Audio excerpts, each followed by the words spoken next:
오늘을 함께하며 여러분의 내일을 응원합니다. 성공예감 이대호입니다.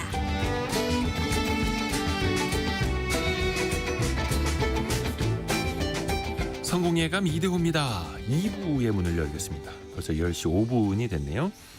4월 16일 수요일 오전 10시 5분 함께하고 계시고요. 오늘 경제상식 퀴즈 정답이 어렵지는 않았죠. 비자였습니다. 비자, 일종의 이제 사증, 그 나라에 체류할 수 있는 공증을 받는 걸 말하는데요. 그 나라의 어떤 심사를 통과해야 한다라는 거고요. 최근에 또 미중 간의 갈등 속에서 이게 어떻게 보면 미중 간의 서로를 공략하는 하나의 또 카드가 되고 있다고 하는데요. 심소영희님께서는 우리 딸 학교에서도 비자가 취소된 유학생이 4명이라는 학교 공식 메일을 받았다고 합니다. 어이구, 그래요. 뭐 어떤 연유인지는 모르겠습니다만 또 최근에는 미국 유학생들 사이에서도 트럼프 행정부에서 쫓겨나지 말아야 한다. 이런 또 위기의식도 좀 있다고 하지요. 1366님은 예전에 비자 받으려고 서울 갔다가 여권을 안 가져와서 다시 창원으로 되돌아왔던 일이 생각납니다. 그리고 7412님도 작년에 출장 갈 때 한참 비자 때문에 고생했네요. 이렇게 보내주셨고요. 이수기님은 성공예감 잘 듣고 있습니다. 대호님 목소리에 집중하다 보면 시간 가는 줄 몰라요. 라고 보내주셨고요.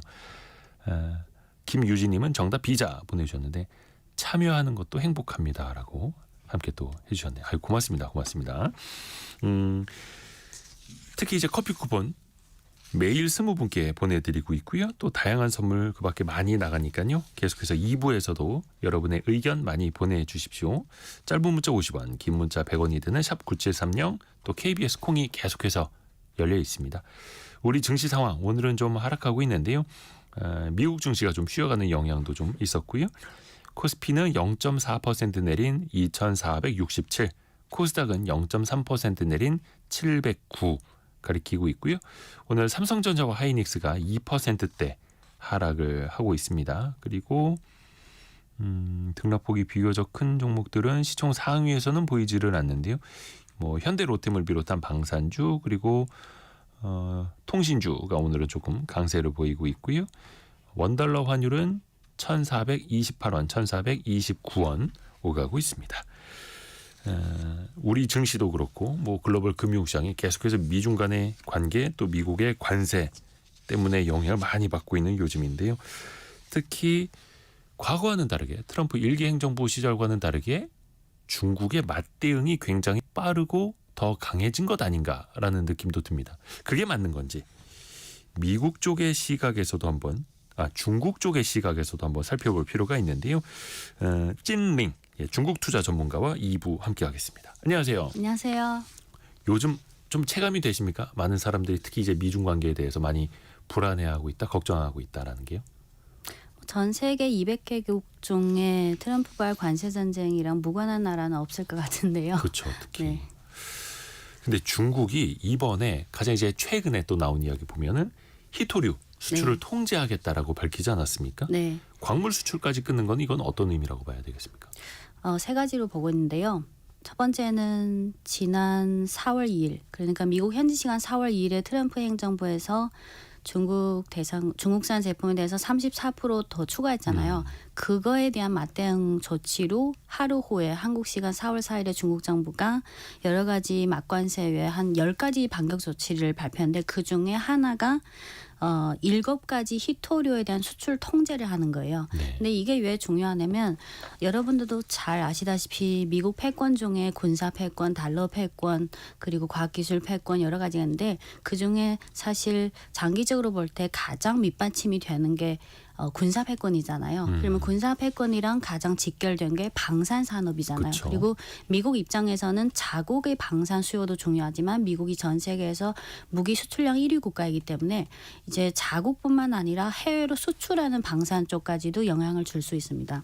그래서 중국이 이번에 7가지 희토류에 대해 수출 통제를 했는데 네. 희토류는 경희토류가 있고 중이 있고 중이 있는데 중요한 것은 전체적으로 볼 때 전 세계 희토류 매장 내장량의 한 60%를 중국이 갖고 있고 그거를 채굴해서 가공하고 정제하는 게 90% 이상이 중국이 갖고 있어요. 네. 하지만 그 중에서 경, 중, 종으로 나눴을 때 무겁다는 그 중 히토류는 중국이 99%를 갖고 있어요. 그래서 이번에 7가지 히토류를 수출 통제했는데 그중에 반은 중 히토류에 속해요. 네. 그리고 세 번째는 중국이 4월 4일부터 이런 히토류에 대한 수출 통제를 본격적으로 시작했는데 그러면 미국 쪽 방산 업체 쪽의 반응을 봐야 되잖아요. 네. 그게 바로 이틀 전에 뉴욕타임즈에서 그 뉴욕타임즈 기사가 뭐 첨단 기술 업체라든지 방산 기술 업체를 돌아다니면서 인터뷰를 한 기사가 나왔는데 핵심은 이거예요. 첫째는 중국이 희소금속 히토류 수출 통제를 해서 지금 미국의 방산 산업은 재고가 언제든 소진될 거잖아요. 그것 네. 때문에 우려가 크고 공황을 유발하고 있다. 그리고 두 번째는 미국이 방산업체가 엄청 많잖아요. 네. 근데 어떤 업체는 6개월 재고 갖고 있고 어떤 업체는 뭐 7개월 다 각자 다르니까 네. 근데 한 무기 예를 들어서 F-35 전투기 5세대 전투기 F-35 네. 거기에 또 요 수출 통제에 들어가는 히토류가 꼭 들어가거든요.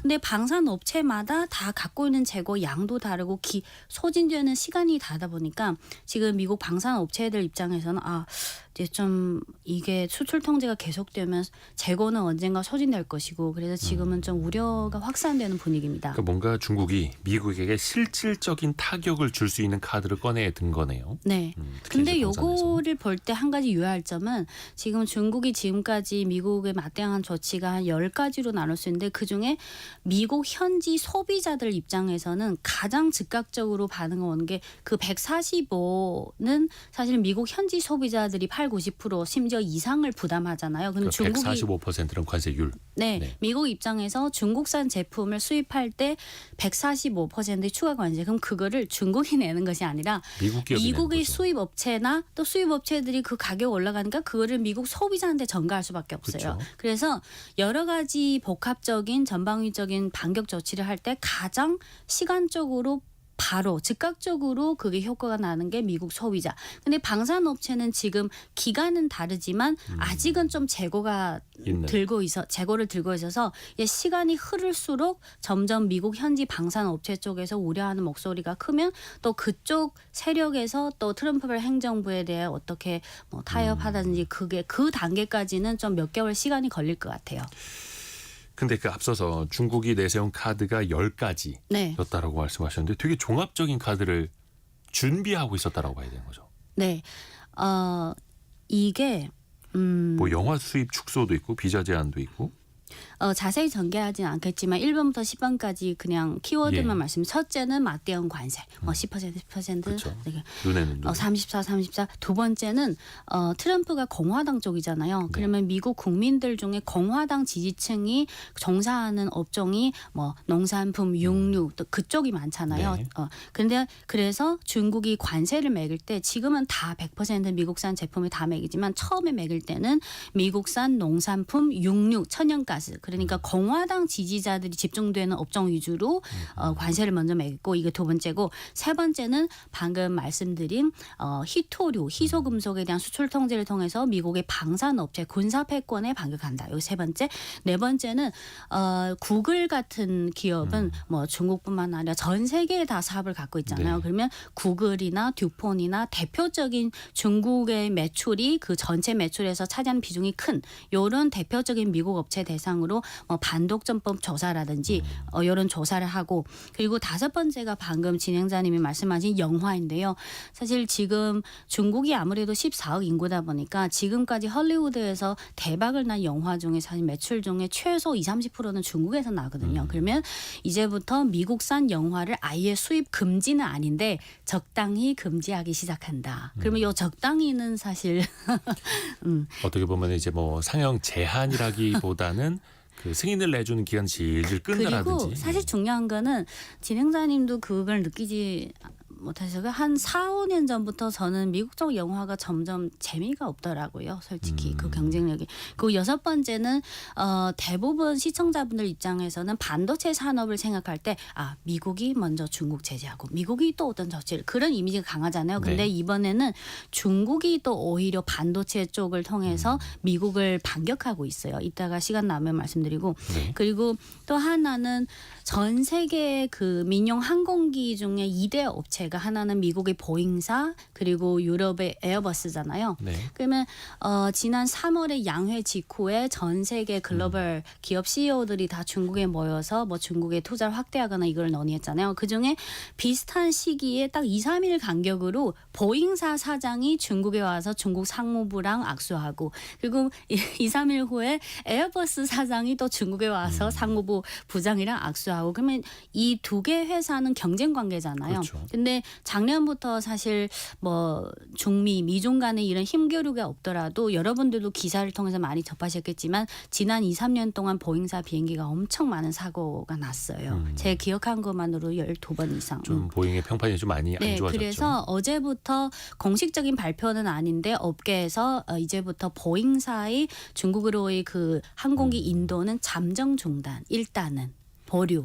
네. 약간 이제 중국 쪽에서는 제스처가 미국의 비행기보다는 유럽의 비행기를 쓰는 게 낫겠어 이렇게 이제 간다는 네. 거죠. 그리고 이런 조치를 취할 수 있는 이유가 일단은 보잉사 비행기를 에어버스로 사실 대체할 수. 에어버스는 좋죠. 이제 수주량이 늘어나니까. 그리고 5년 전부터 중국이 C919라는 중국산 민용 항공기를 이미 시범 운행하기 시작했고 지금 중국 국내에서 한 두세 시간 거리 이내의 단거리 비행을 이미 시범으로 사용하고 있어요. 저희 중국인 후배도 중국의 그 정도 항공이라는 중국 지방에 있는 국의 항공사 다니는데 그 C919 에어버스도 있고 다 C919 국산 비행기가 이제부터 슬슬 늘릴 거예요. 그래서 중국 요게. 자체 민항기. 네, 그리고 방금 말씀드린 1번부터 9번까지는 이렇게 미국 맞춤형으로 반격 조치가 들어간 거고 또 하나는 이제 지금 미국이 트럼프 행정부가 중국 대상뿐만 아니라 지금 90일 유예 기간은 있지만 사실 90일이 지나면 또 어떻게 변수가 생길지 모르기 때문에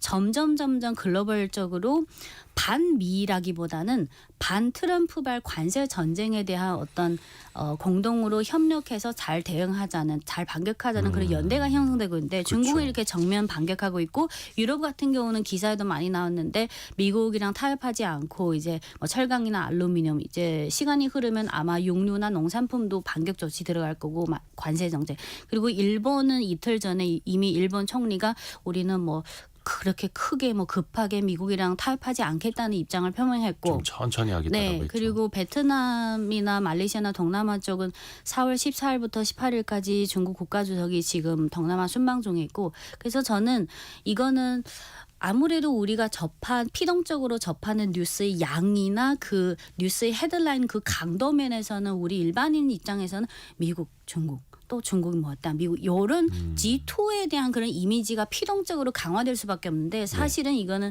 중국뿐만 아니라 지금 유럽 그리고 동남아 그리고 이제 한국도 슬슬 협상에 들어가야 되고 이거는 단순히 대중국만의 문제가 아니라고 생각해요. 그렇죠. 또 우리도 이제 미국과 또 1대1 또 협상을 또 네. 해야 하는 입장이고요.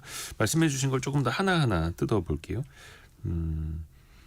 아까 그 반도체 분야도 네. 중국이 역으로 미국을 반격한다라는 말씀해 주셨거든요. 우리가 지금까지는 이제 미국이 중국으로 들어가는 뭐 첨단 장비를 제한한다라든지 아니면 뭐 GPU 첨단 칩 못 팔게 한다라든지 그렇죠. 이런 제재 위주로 우리가 알고 있었는데 네. 중국이 반도체 분야에서 미국을 공격할 게 있어요? 한 세 가지로 말씀드리고 싶은데요. 하나는 트럼프 1기에 이어서 바이든 행정부까지 그리고 지금 트럼프 2기까지 미국의 대중국 반도체 제재 정책은 계속해서 지속되어 그렇죠. 왔잖아요. 근데 결과적으로 이미 미국 현지 반도체 업계에서도 이미 인정했는데 이 지금까지 진행된 한 7, 8년 정도의 반도체 제재는 사실상 실패했어요.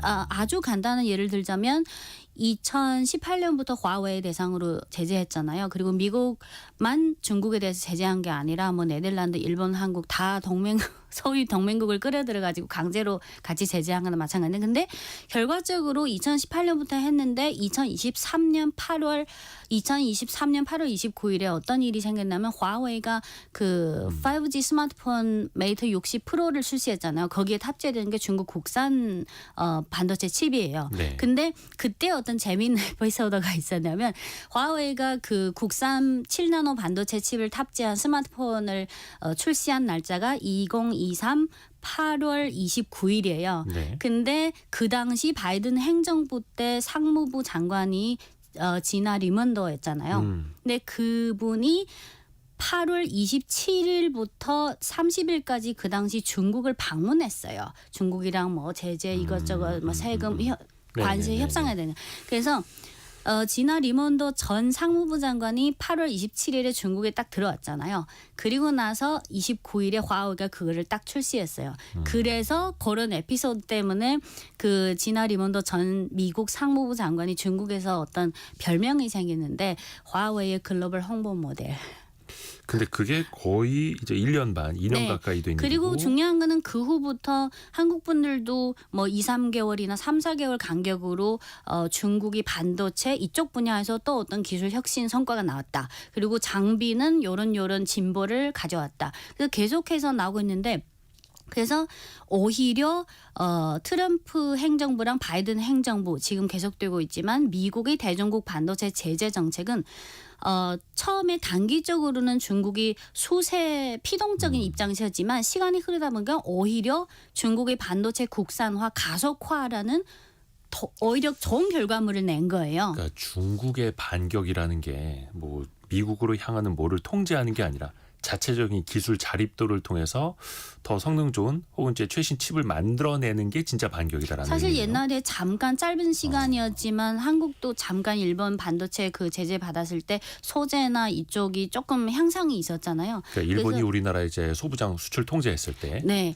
그래서 지금 반도체 제재에 대한 중국 쪽 입장은 물론 처음에는 너무 갑작스러웠으니까 좀 1, 2년, 2, 3년 동안 좀 너무 피동적이었고, 근데 오히려 중국 정부에서 반도체 기업들이 열심히 하는 것도 중요하지만 정부 차원에서 방대한 보조금으로 이렇게 그렇죠. 지탱해주는, 예. 심지어 예를 들어서 어떤 반도체 소재 업체가 뭐 기술 개발을 하고 있는데 당장은 돈이 안 된다. 그러면 그거를 유지해주기 위해서 보조금 들어가. 근데 중요한 거는 중국이 5년마다 반도체 산업에 대한 국가 차원의 보조금을 지불하는데 그게 5년 단위로 들어간대요. 근데 1기, 2기에 비해서 작년 5월부터 2024년 5월부터 3기 반도체 국가 보조금 그 전략에 들어가는 그 금액이 1기 플러스 2기에 해당돼요. 그래서 이제는 미국 쪽에서 중국에 대해 어떤 반도체 제재를 뭐 수위를 올리든지 뭐 잠정 뭐 보류하든지 뭐 하든지 그런 상관없이 중국은 이제 반도체 국산화 가속화를 하겠다는 그 장기 전략이 확고해요. 설령 나중에 미국 쪽에서 어쩔 수 없이 이미 제재가 이미 실질적 효과가 없어서 그냥 손 놓다 해도 그건 상관없어요. 그건 계속 할 거예요. 그러면 그 결과물이 첫째는 중국의 반도체 국산화가 더 올라가는 거, 그 비율이. 네. 두 번째는 미국의 반도체 관련 대기업들이 매출에서 점점 중국을 잃어가는 거죠. 네. 그리고 사실, 이번에 중국이 4월 11일에 새로 미국에 대해 반도체 어떤 지금 반격을 했잖아요. 미국의 그 중요한 분야 위주로 입체적으로 반격을 해야 되는 그게 뭐냐면 4월 11일에 두 개가 나왔어요. 중국 물류 구매 연합회에서 이제부터 국산 반도체와 관련해서 뭐 장비든 소재든 뭐 제조든 국산으로 사용할 수 있는 거는 동등한 수준에서 가급적 국산을 쓰다. 그거를 중국이요? 네, 그 전에도 이런 지침이 있었지만 이제는 그거를 더 강화하자. 첫 번째.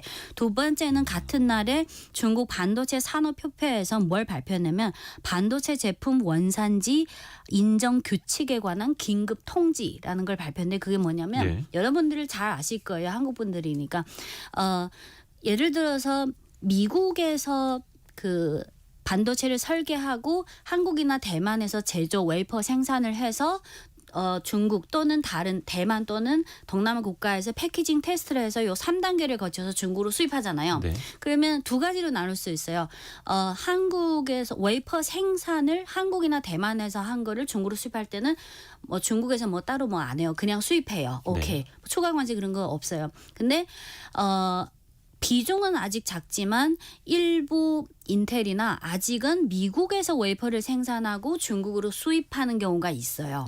비중으로 따지면 작지만 근데 그거에 대해서는 설령 미국에서 웨이퍼 생산하고 대만이나 중국이나 동남아에서 패키징 테스트를 하고 중국으로 수입한다 해도 웨이퍼 생산지를 원산지 기준으로 하니까 이제부터는 미국에서 웨이퍼 생산한 반도체는 다른 나라를 거쳐서 중국으로 수입해도 이제 미국 원산지로 해요. 그러면 125% 추가 관세가 들어가요.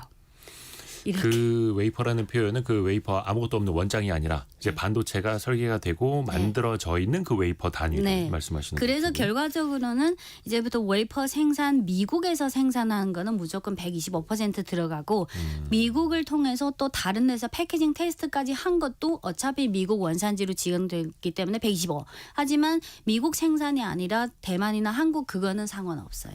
네. 그러니까 칩 단위를 이제 미국을 거치지 마라 뭐 그러니까 이런 이게 식으로. 왜 중요하냐면 아직은 그 전체 규모에서 대부분은 대만이나 한국에서 제조하는 게 많기 때문에 첨단 7나노 이하는 그 외에는 중국에서 많이 하고 근데 중요한 거는 지금 트럼프 바이든 행정부도 그렇고 트럼프 행정부가 지금까지 한 게 첨단 반도체나 전기차나 이런 배터리 첨단 기술과 관련된 산업은 너네 나라에서 생산하지 말고 미국으로 들어와서 생산하라. 네. 그러면 예를 들어서 그냥 예를 드는 거예요. 가상이에요. 그러면 대만 업체나 한국 반도체 업체들이 예를 들어 미국에서 공장을 건설하고 있잖아요. 그게 가동돼요. 네. 그러면 미국에서 웨이퍼 생산을 해요. 그게 중국으로 들어올 때 125%가 추가 관세가 매겨진다는 거예요. 그러니까 그 사이에 있는 한국과 한국과 대만의 반도체 업체들은 더 고민이 심해질 수밖에 근데 없는 거고. 그거보다는 미국 정부의 그 반도체 첨단 산업의 그 제조업을 미국 현지화 시키려는 그 장기적인 방향의 장애물을 설치하는 거예요. 그렇죠. 그래서 또 그런 업체들은 중국 내 공장을 잘 활용을 해야 되는데 하이닉스도 그렇고 삼성도 그렇고 또 이제 중국 내 공장에 첨단 장비를 반입할 때마다 미국의 또 승인을 받아야 하는 게 또 현실이고. 근데 이제 그 수많은 제재 속에서도 중국은 기술 자립을 또 높여가고 있고 네. 그 진화 러몬도 장관도 그런 얘기했더라고요. 반도체나 첨단 기술 제재가 좀 소용이 없는 것 같다라는 것도 임기 후반에 살짝 좀 이야기를 그게 하기도 언제 했었고. 한 거냐면 작년 12월인데 예. 바이든 행정부 때 그 진화 러몬더 전 상무부 장관이 임기 완료 며칠 전에 공식 맞아요. 석상에서 뭐라고 했냐면 그동안 몇 년 동안 진행해온 대중국 반도체 제재는 사실상 결과적으로 의미가 없었다. 오히려 중국의 반도체 국산화를 더 증진시키는 효과를 발생. 그러니까 네. 차라리 중국이 아주 손쉽게 반도체를 사서 쓰게 했었으면 이렇게까지 빨리 그러면 기술 개발을 안 그렇게까지 했을 텐데. 국산화를 할 필요 없어요. 그러면 그러니까. 일본이나 한국이나 대만의 반도체 업체들도 원래 하던 것처럼 계속 첨단 쪽을 중국으로 수출하면 돼요. 네. 박성춘님이 제재의 역습 같다고 오히려 상대방의 힘을 키우는 부작용이네요. 이렇게 이야기를 해주셨고요. 또 이제 중국 입장에서 되게 이제 절박한 마음으로 네. 기술을 또 고도화하고 있다 이런 이야기. 그래서 최근에 삼성전자 주가가 안 좋은 이유 중에 하나가 이른바 네. 이제 레거시 D램이라고 하는 네. 그 분야에서 중국의 CXMT 비롯해서 비중이 점점 DDR4뿐만 아니라 DDR5까지 이제 네. 따라오고 있어서 그런 아마 게 이제 앞으로 아까 말씀드린 4월 11일 그 이제부터 가급적이면 국산 쪽을 더 많이 쓰라. 그게 지침이 더 명확히 나왔기 때문에 이제 2025년 3, 4년 지나면 이제 글로벌 관련 그 반도체 데이터가 나오면 레거시 쪽은 더 눈에 띄는 데이터가 나올 거예요. 네. 근데 이제 그게 이제 반도체 분야에서도 대한민국이 중국과 또 경쟁을 하고 있는 거고요. 참.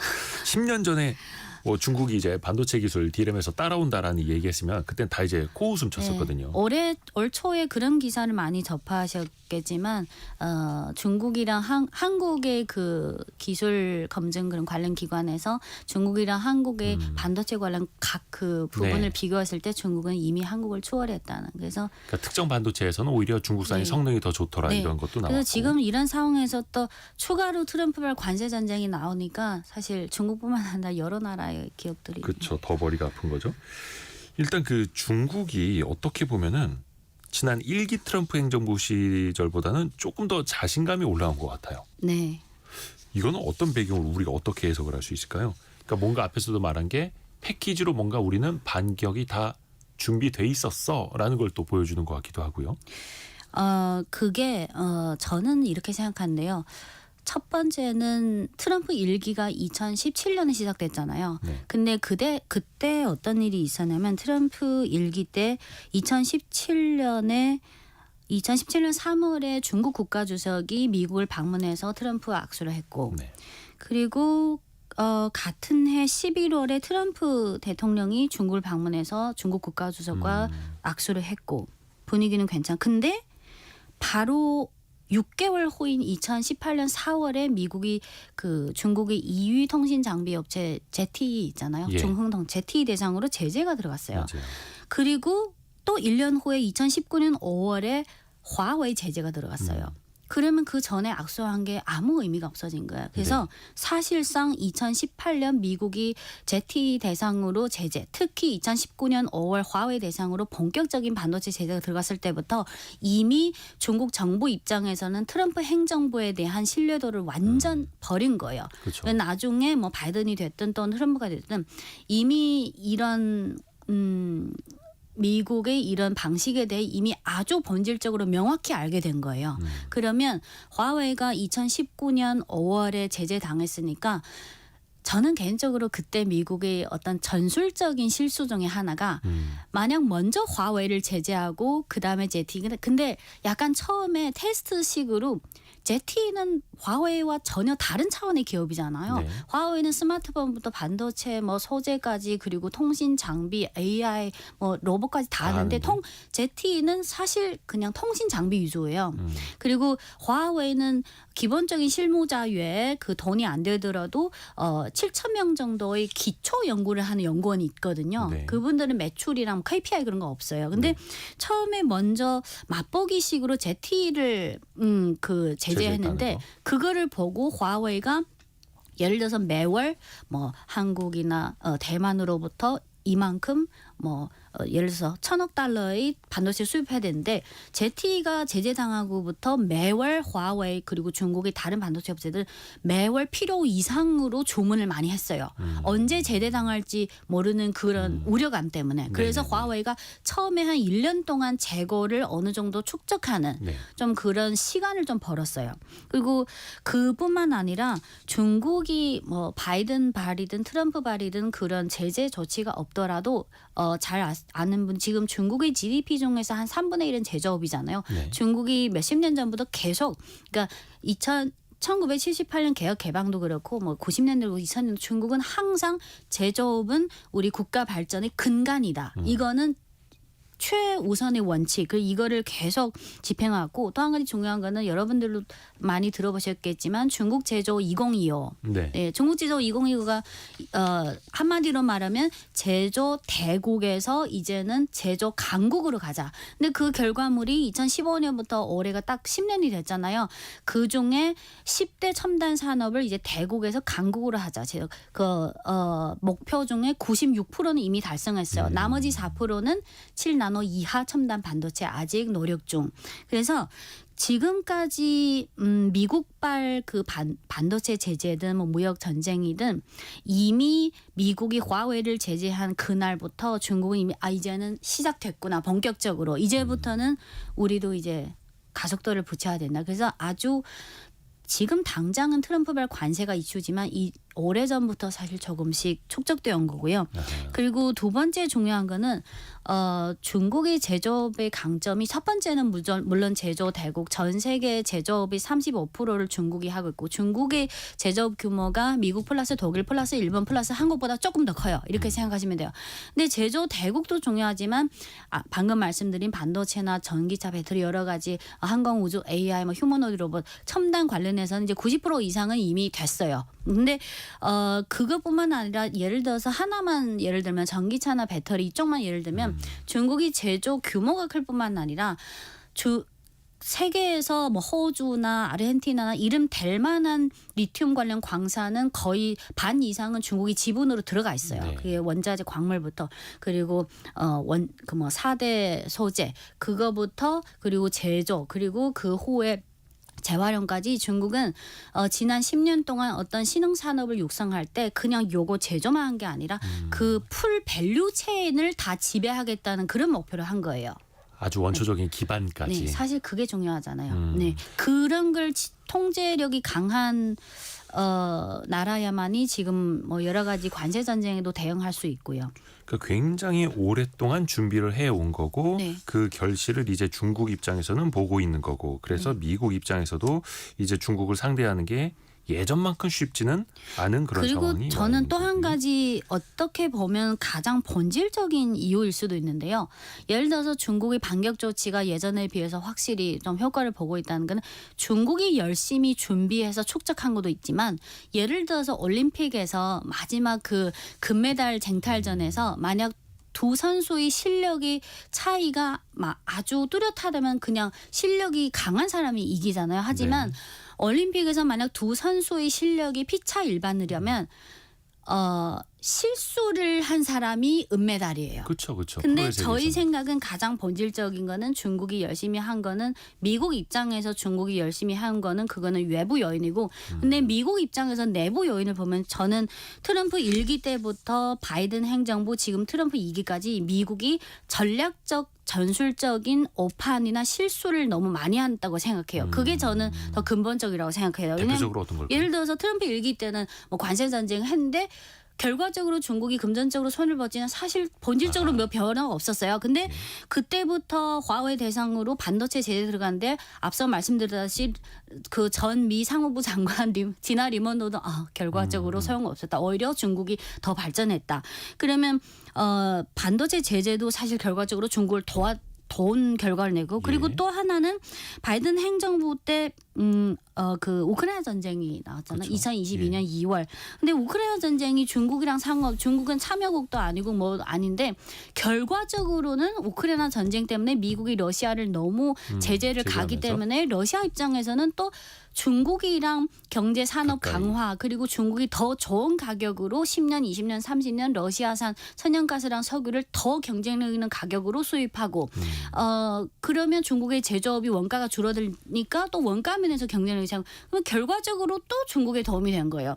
그리고 또 예를 들어서 2023년 3월에 옛날에는 뭐 500~600년 동안 사우디랑 이란이 적이었잖아요. 근데 2023년 3월에 중국이 조선하에 북경에서 사우디와 이란이 외교 관계를 복구했어요. 과거에는 미국이 했던 역할을 네. 근데 그거를 사전에 비밀리에 진행했기 때문에 그게 공개되고 나서 미국이 알게 된 거예요. 그리고 또 예를 들어서 뭐 지금 트럼프 2기에 들어서서 관세 전쟁. 그러면 중국이 원하는 관세 전쟁은 아니지만 무형적으로 장기적으로 이제는 뭐 제조업이든 소비 시장이든 밸류 체인이든 글로벌 공급망이든 미국을 뺀 그런 제2의 글로벌 시장의 연대가 장기적으로 이제 슬슬 조성되는 분위기가 될 수밖에 없어요. 그래서 저는 중국이 지금까지 뭐 제조업이든 첨단 산업이든 열심히 정부랑 기업에서 힘을 합쳐서 한 것도 있지만 미국 쪽에서 계속 지난 8년 동안 전략적인 오판이랑 전술적인 실수. 이번에 전술적인 실수가 가장 간단한 예는 예전에는 미국이 주로 중국 대상으로 강력하게 제재했는데 이제는 처음에 그 4월 2일 미국 현지 시간 4월 2일에 모든 나라 대상으로 했잖아요. 그러면 과거에 미국의 대중국 제재에 동참했던 이른바 동맹국들까지 지금 뭐 90일 유예 후에 그렇죠. 어떻게 되는지 모르겠고 그럼 이거는 전술적인 오판이자 실수죠. 그래서 저는 이 두 개를 같이 봐야 된다고 생각해요. 그래서 이제부터가 더 중요한 건데 일단은 네. 강대강으로 갔을 때 중국은 별 타격이 없었고 근데 이번에 트럼프 2기 행정부 때는 더 강하게 나가는데 그 범위는 전 세계로 퍼졌고 그러다 보니까 중국이 이제 유럽과 더 가까이 지내고 아까 뭐 보잉과 에어버스 사례도 말씀해 주셨습니다만 다른 나라들이 이제 중국과 연대를 해서 미국에 맞서지 않겠느냐라는 분석도 나오지 않습니까? 실제로 중국 쪽에서 그 카드를 또 갖고 있을까요? 저는 카드라기보다는 결국은 중국의 국익의 필요성에 의해서 반격을 하는 거고, 그러면 4월 11일에도 스페인 총리가 중국을 국빈 방문해서 중국 국가주가 손을 악수를 맞췄고. 했잖아요. 그냥 스페인만 예로 들자면 스페인 전에 또 어느 분이 왔냐면 4월 6일에 핀란드 국회 의장단이 중국을 방문했어요. 그리고 4월 10일에서 11일에는 스페인 총리가 방중했고 또 4월 9일에는 영국 합참 의장이 방중했는데 이게 영국 최고 군직 수장이 10년 만에 중국을 방문한 거예요. 그래서 이제는 아마 시간이 흐를수록 EU의 회원국 중에서 점점 근데 방문이라는 게 바로 가고 싶다고 해서 가는 게 아니에요. 오고 싶다고 그게 다 몇 개월간의 한창을 또 조율하고 가는 그래서 거니까. 그 중에서 스페인만 가장 최근 사례니까 스페인만 사례를 들자면 4월 10일부터 11일까지 스페인 총리가 중국을 국빈 방문했는데 또 에피소드가 하나 있었어요. 네. 4월 10일에 중국에 도착했잖아요. 중국 방문 1일 전에 4월 9일에 미국 재무장관이 뭐라고 했냐면 스페인이 중국 총리가 중국 방문하는 거 알잖아요. 그때 미국 재무장관이 스페인이 중국과의 더 긴밀한 관계 구축을 중국과의 더 긴밀한 관계 구축을 고려하는 것은 목숨을 끊는 것과 다름없다. 아주 세게 경고한 거네요. 경고한다. 근데 거기에 대해서 스페인 총리가 뭐라고 했냐면 스페인은 중국과의 관계 발전을 수호하겠다. 대놓고. 그래서 비행기 탔어요. 그리고 그러니까 이번에 완전 강력하게 비행기 타지 마라라고 한 건데. 그리고 사실 이론적으로 아무리 미국 패권이라 해도 다른 나라 간의 외교를 간섭할 권리 자체가 없잖아요. 근데 이제 그게 과거에는 먹혔을지언정 지금의 미국은 그게 잘 안 되고 있다라는 뜻이기도 그리고 하고요. 스페인 총리가 이번에 중국 방문했을 때 결과물이 나와야 되잖아요. 결과물이 네네네. 세 가지 있었는데 하나는 중국인들이 육류 중에서 소비량이 돼지고기가 가장 많잖아요. 네. 그러면 중국이 자국산 돈육뿐만 아니라 유럽에서 많이 수출해요. 많이 근데 수입을. 유럽 국가 중에 중국으로 돈육을 가장 많이 수출하는 게 스페인이에요. 네. 그래서 이번에 중국이 4월 초부터 미국이 막 그 관세는 시작했을 때 중국이 미국산 육류 농산품 수입을 이제 관세를 매기니까 미국산 농산품이나 육류는 중국에서 이미 시장성이 없어요. 그래서 스페인을 포함해서 이제부터 유럽산 육류 농산품을 중국으로 많이 수출할 거예요. 그래서 그 1번이 스페인이 그 수주를 많이 땄고요. 그럼 그거를 보면 다른 EU 회원국들도 어떤 벤치마킹 또는 힌트를 얻을 거고, 두 번째는 과일 중에 체리를 좋아하시는 여자분들이 많은데 한국에서 먹는 체리는 미국산이 있고 칠레산이 한 두 가지. 근데 중국도 지금까지는 중국산도 있고 미국산 체리산 다 있는데 이제 스페인산 체리도 엄청 유명하거든요. 네.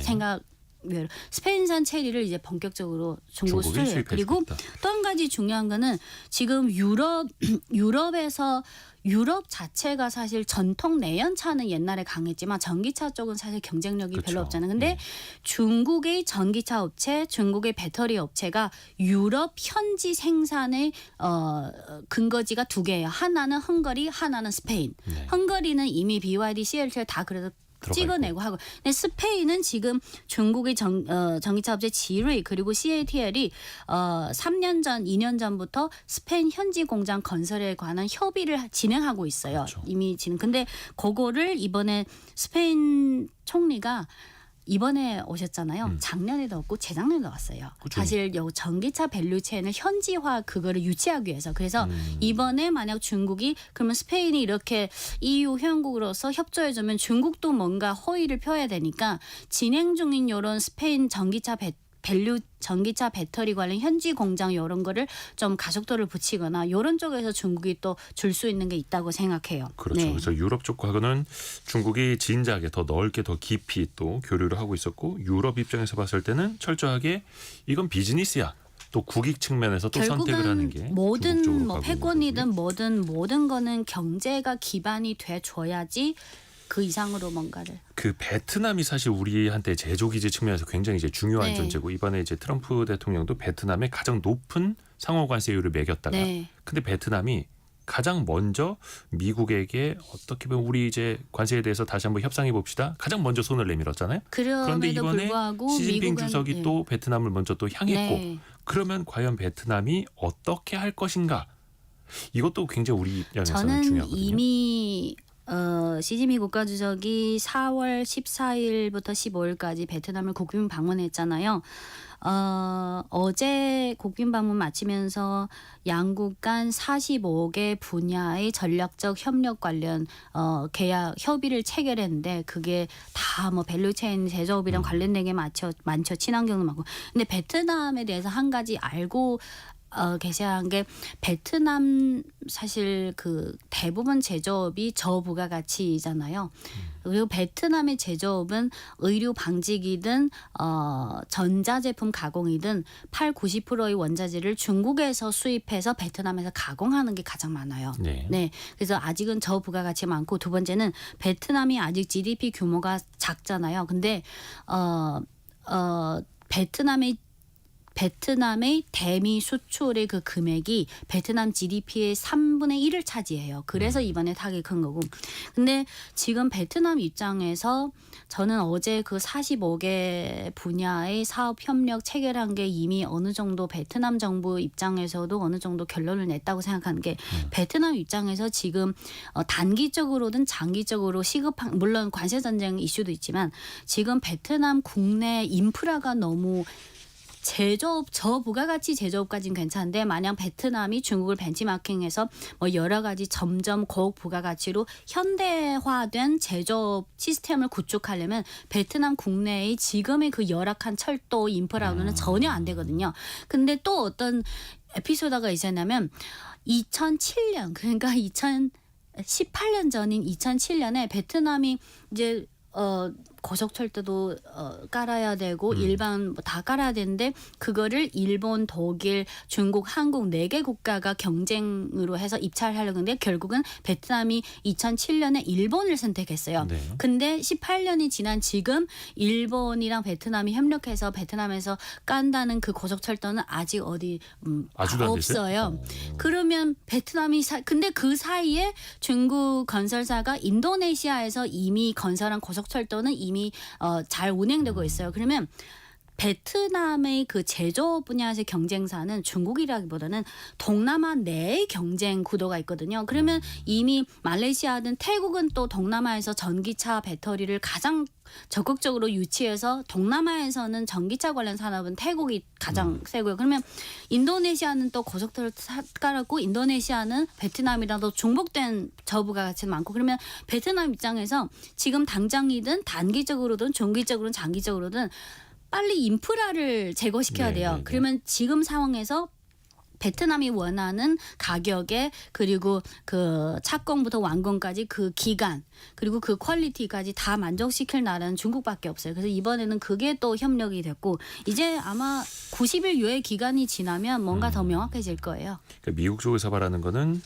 베트남을 통한 중국 제품의 우회 수입 수출 이거를 또 어떻게 보면 이제 미국은 또 막고 싶어 하는 건데 그 유예 기간 동안 베트남과 또 미국이 또 어떻게 협상을 하는지도 결국은 좀 더 저는 지켜봐야겠네요.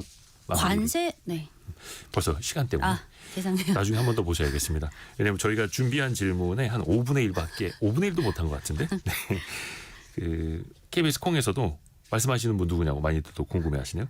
찐링 중국어 발음이 찐링. 다른 거예요? 1성 2성 찐링이에요. 찐링. 정확해요. 중국 투자 전문가였습니다. 고맙습니다. 네, 감사합니다. 라디오 정보센터 다녀옵니다. 국민의힘이 오늘 대통령 후보 1차 경선 진출자를 발표합니다. 국민의힘은 서류 심사를 거쳐 11명의 후보 가운데 1차 경선 진출자들을 가려낼 계획입니다.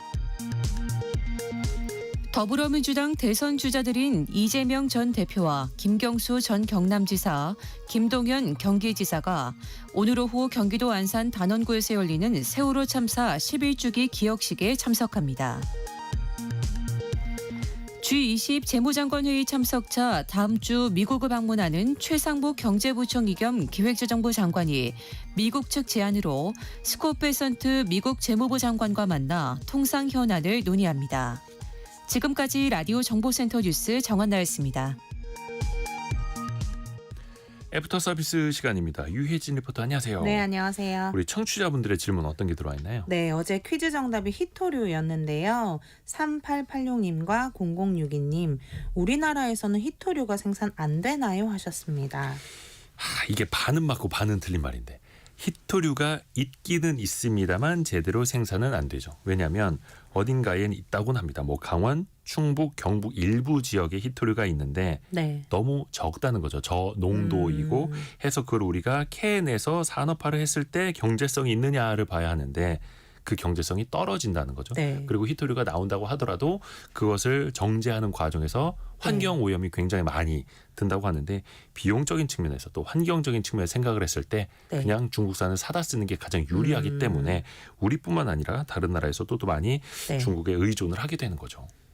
또 다른 질문은요? 네, 1370님, 히토류는 중국 말고 다른 나라에는 없나요? 하셨습니다. 다른 나라에도 마찬가지로 있습니다. 특히 뭐 인도, 브라질, 남아프리카 공화국 등등에서 또 네. 미국에도 있고요. 히토류가 있기는 있습니다만 한 70% 이상의 히토류를 생산 측면에서 중국이 독과점을 하고 있거든요. 네. 심지어는 미국이나 호주에서 캐낸 히토류마저도 중국으로 보내서 중국에서 정제해서 다시 수입을 합니다. 말씀드린 것처럼 정제 비용, 네. 환경 오염 네. 이런 걸 감안했을 때 중국에서 그냥 사오는 게 낫겠다라는 걸 또 다른 나라도 비슷한 판단을 하는 거고요. 근데 다만 이제 이게 중국에서 정치 외교적으로 자원을 또 무기화할 수 있는 불확실성이 커지다 보니까 네. 다른 나라에서도 이거 좀 우리가 대안을 마련해야겠는데 우리 자체적인 생산 정제 혹은 기존에 있던 걸 회수해서 재활용하는 기술 네. 또 한번 마련해 보자라고 연구 개발은 하고 있습니다만 또 그럴 때 중국이 갑자기 히토류 수출을 확 늘리고 가격을 확 떨어뜨리면 또 다른 나라 기업 입장에서 이거를 투자해서 회수하는데 또 시간과 비용이 너무 아까워지는 거죠.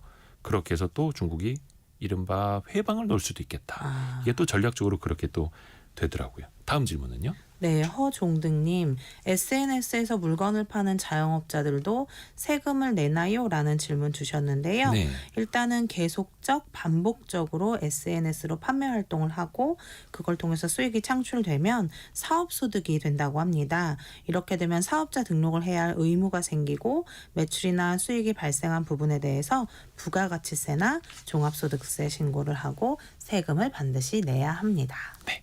하나 더 들어볼까요? 네, 9997님, 국민연금과 같은 연기금이 수익 창출을 위해 매도를 하면 국내 주식이 내려가지 않을까요? 하셨습니다. 이게 주식시장에 관한 우려인데요. 사실 국민연금이 지금까지는 국내 주식을 비롯해서 뭔가 네. 이제 순 매수를 하고 있죠. 그런데 한 2040년대 후반으로 가면은 국민연금 기금 자체의 순 유출이 시작이 되는 거죠. 노령연금으로 내어줘야 할 돈이 더 많아지는. 그러다 네. 보니까 순 매수하던 국내 주식도 그때부터는 순 매도해야 하지 않겠느냐 이런 우려들이 나오는 거고요. 이게 미리미리 대비해서 투자 배분을 좀 해외 쪽으로 하고 있는 것도 있습니다만 그쵸. 또 여기에는 반론이 아직 시간이 많다. 국장에서의 거버넌스나 배당을 더 개선해야 하는 네. 것 아니냐 이런 주장들도 또 일각에서 나오고 있습니다. 유혜진 리포터 고맙습니다. 감사합니다. 성공예감 이대호입니다. 1부, 2부 모두 마무리하고요. 내일 아침 9시 5분에 다시 찾아뵙겠습니다. 성공예감은 오늘도 여러분을 응원합니다.